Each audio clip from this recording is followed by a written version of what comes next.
Okay, this is about the meaning of the word empath. An empath is someone who can feel other people's feelings.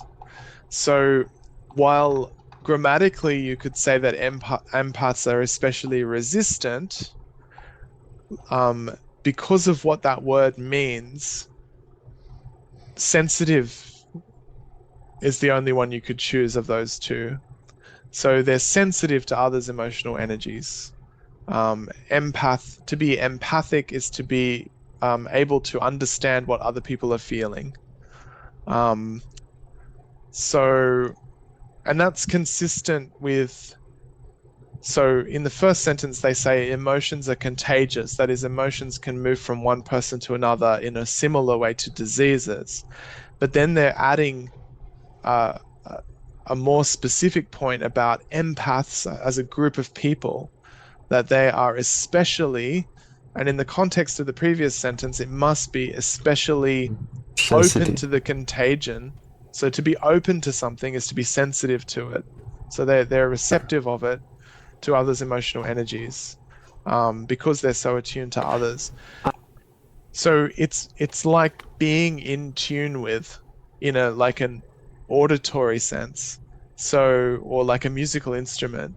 So to be attuned is to be um hmm, it's to be um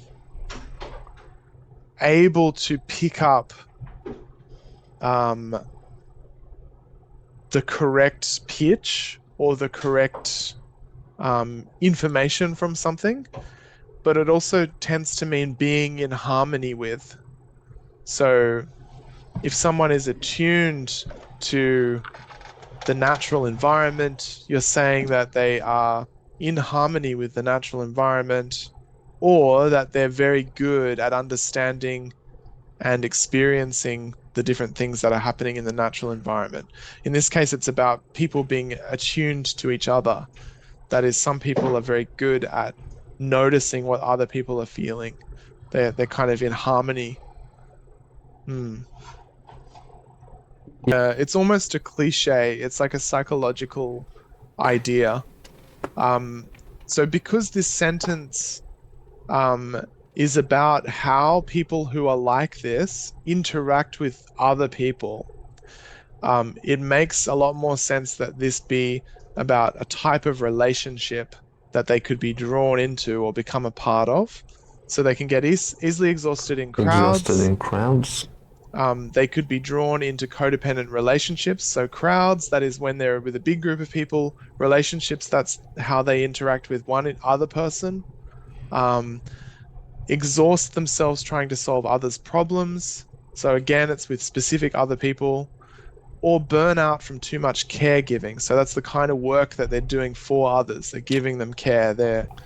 It's another Burnout. psychological cliche, but it's the idea that they become emotionally and sometimes physically exhausted from the Mm. work that they're doing. Mm. Mm. So you would talk about more insights, plural, if you gained more specific pieces of information. So if you said that there are more insights to be found um, through this process than this process, but to bring greater insight suggests depth of understanding or depth of knowledge.